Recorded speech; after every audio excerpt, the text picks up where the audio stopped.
Clark. Now, this one right here is very interesting. I want you guys to listen to what I'm about to read to you. In 2 years under Stephanie White, Caitlin Clark has been injured and out of all or part of 47 games and been sat down 121 times for being fouled or in foul trouble. 47 games. That's the #1 account on X is throwing around for how much basketball Caitlin Clark has missed across 2 seasons under Stephanie White. And I get why it stops you cold. The most important player women's basketball has ever produced, and she spent chunks of 2 seasons watching from the bench in street clothes. But here's the question this whole video lives inside. Is Caitlin Clark being protected, or is she being left out there to get wrecked? Because that number on the screen isn't even the part that should bother you. The part that should bother you happened on a Wednesday night in June, and we are going to get there. Caitlin is the most fouled player in the WNBA, yet Stephanie White has never challenged a single foul called against her. And never, ever, not once. Guys, think about the reality of this. This lady right here is the coach of the Indiana Fever, Stephanie White. She has yet to challenge a play for Caitlin. So let's take the charge seriously, because underneath the noise, it's a real one. The claim is that Clark is the most fouled player in the league, and that her own coach has never once burned a challenge to fight a call for her. The challenge part needs context, though. In the WNBA, a coach gets exactly 1 challenge per game, and if you use it early and lose it, you've got nothing left when the game is on the line in the 4th quarter. So no coach anywhere is challenging every whistle for their star. That's not favoritism, that's just how the rule is written. Which means whether or not one specific foul got challenged tells you almost nothing about whether a coach is fighting for a player. And on the fouling itself, this part is real. Clark does draw an enormous amount of contact. She has been at the center of multiple flagrant fouls, and even opposing coaches have started admitting the physicality aimed at her is on another level. So the concern is not imaginary. But peel the challenge talk away, and you're left with the real accusation, the one this channel keeps circling back to. That the coach stays silent, that when Caitlin Clark gets hammered, the sideline says nothing. Sit with that, because in a few minutes, I'm going to show you the exact night it completely falls apart. When it comes to Kelsey Mitchell, she go over and beyond for Kelsey Mitchell, bro. Like, she make no excuses when it comes to Kelsey Mitchell, but anytime it's any situation dealing with Caitlin Clark, we don't hear nothing about it. You want to know what we hear? Crickets. That's what we hear. And this is the version that really lights people up. She'll go to war for Kelsey Mitchell, the story goes. But for Caitlin Clark, it's crickets. It's clean, it's simple, it's emotionally satisfying, and it's the kind of thing that racks up 500,000 views in a day. Which, funny enough, is exactly what happened to the clip he pulls up next. Because while the internet is busy arguing about whether one coach defends one player, a much bigger fight had already broken out, and it is not really about Caitlin Clark at all. It's about who is even allowed to hold the clipboard in this league in the first place. Paige Bueckers on black coaches in the WNBA. Now, this is what she had to say. Let's blow this up real quick, man, because this right here has garnered major views. This post by Champion Side already have 587,000 views, over 1,300 retweets, and 400 comments. Almost 600,000 views, 13,000 retweets. That's not a basketball take doing those numbers. That's a culture war grenade with the pin already pulled, and the person who pulled it is Paige Bueckers. If you don't follow the W closely, Bueckers went #1 overall in the 2025 draft, won Rookie of the Year, plays for the Dallas Wings, and is now one of the 2 or 3 players this entire league is being built around. And this isn't new for her. Back at the 2021 ESPYs, still in college, she used her speech to shine a light on black women in sports and the coverage they don't get. So when she steps to a WNBA podium and starts talking about race and coaching, it is completely on brand, and the whole league leans in.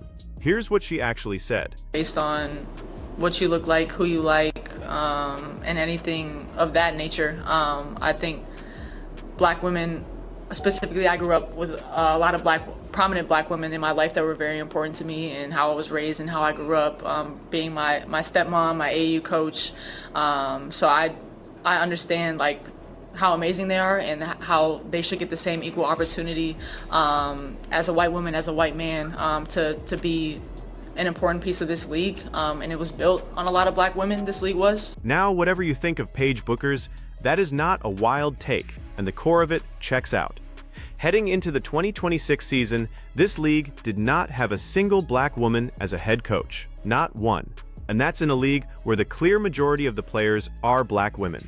And a league that, exactly like she said, was built on the backs of black women in the 90s and 2000s, back when the arenas were half empty and nobody outside the diehards was paying attention.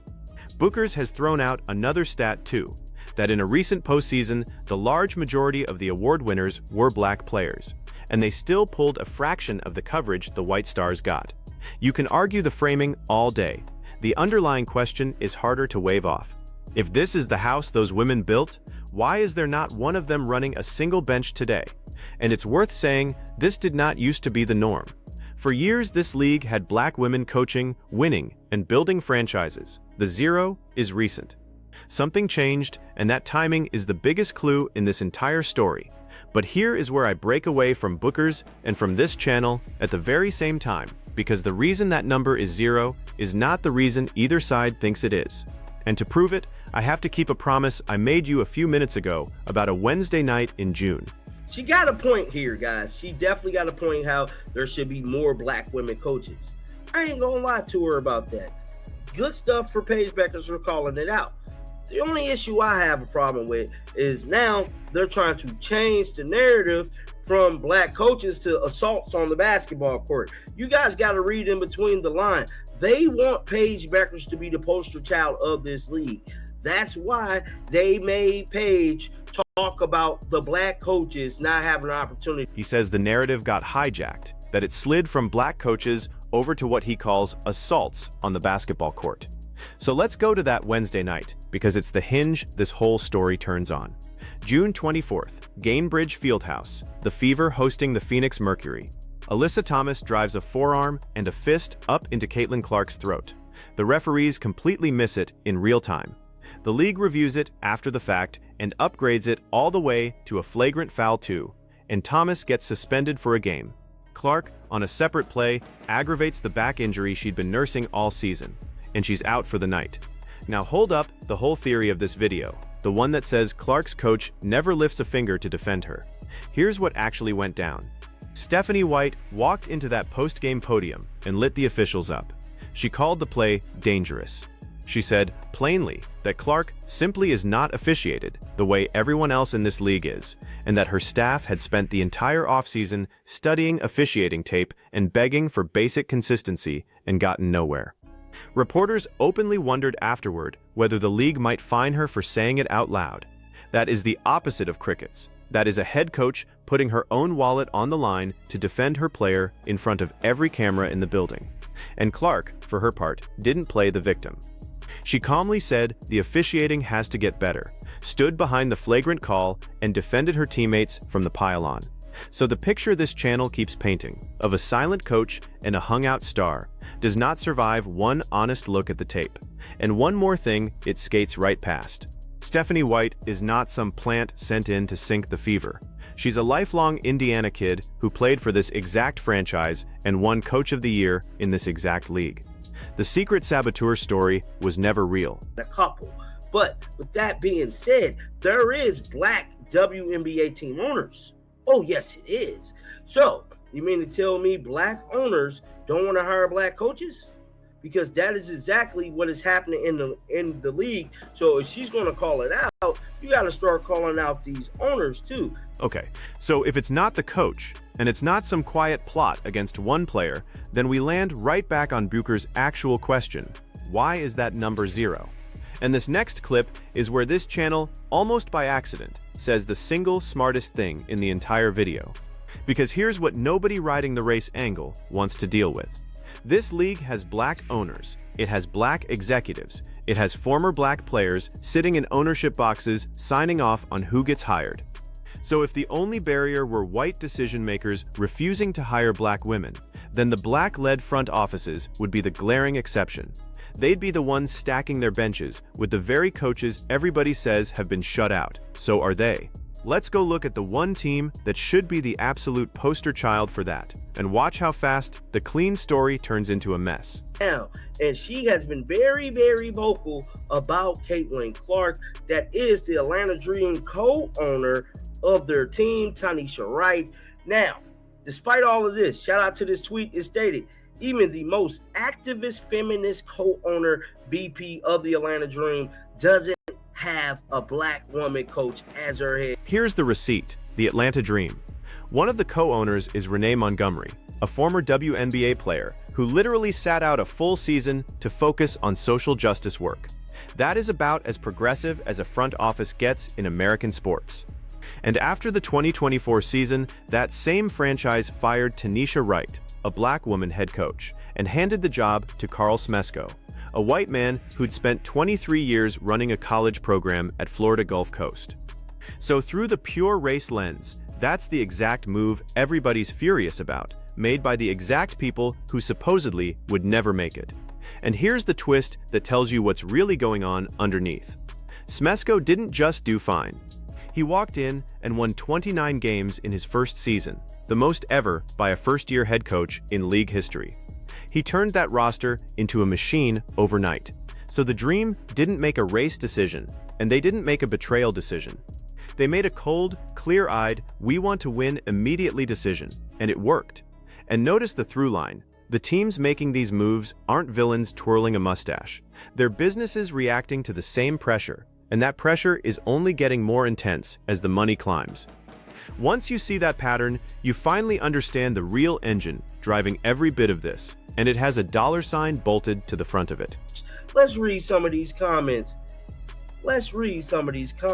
Here, bro.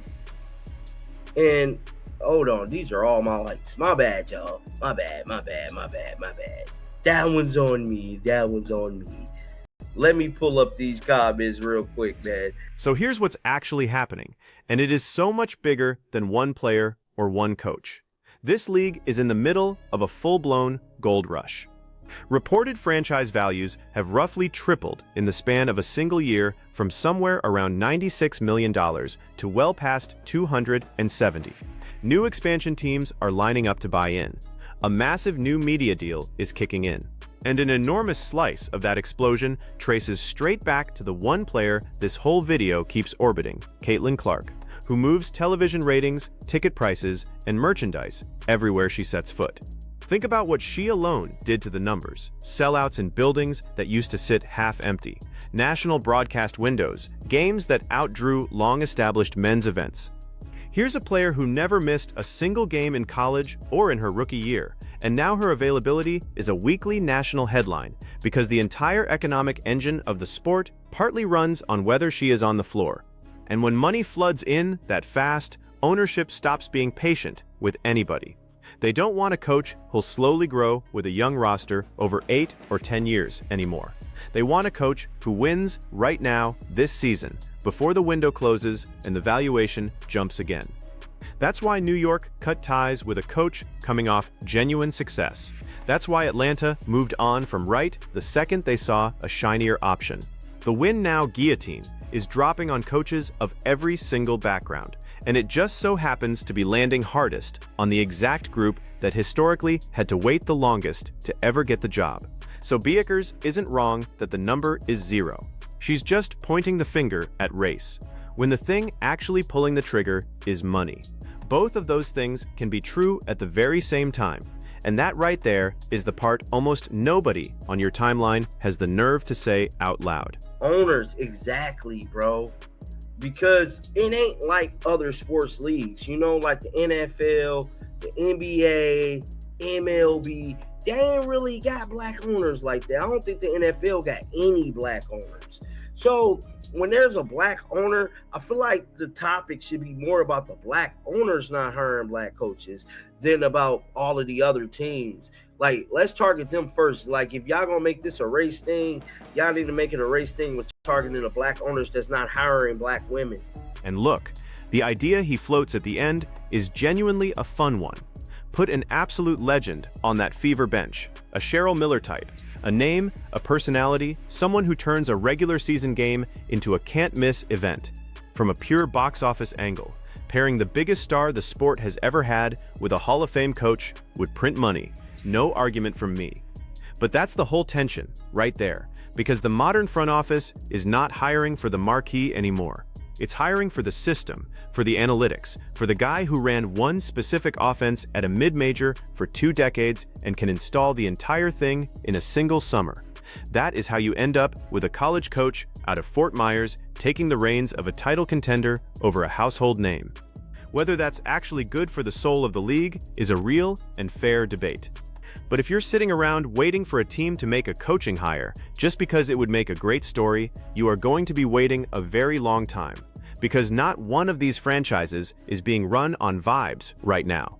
They are being run on wins and revenue and nothing else. I don't know. I ain't been following the W that long. So I ain't gonna hold you, bro. Maybe they have, but I highly doubt it, bro. Get down in the comment section right now and let me know if the Indiana Fever has ever hired a black head coach to coach this basketball. So he leaves us with one last question. Has the Indiana Fever ever actually handed the keys to a black head coach? That's a fair thing to go dig up, and you should. But I want to hand you the bigger one, the question this entire story has been quietly building toward the whole time. If the number of black women running a WNBA bench is 0, is that a race problem, a money problem, or the ugly spot where the two of them slam into each other? Because if it's really the win now gold rush doing this, then the fix isn't a hashtag, it's making sure the next wave of black women coaches get the NBA track assistant jobs and the developmental reps that teams now demand before they'll ever hand you a roster. And if it's straight up race, well, that's a different fight entirely, and it needs a different answer. I've told you exactly where I land. Now I actually want to hear from you. Put it in the comments. Is it the money or is it the melanin? And don't be soft about it. Build your case and defend it. If this broke the whole thing down in a way your feed never will, do me one favor, smash that like button, hit subscribe so the next breakdown finds you, and I'll catch you in the next one.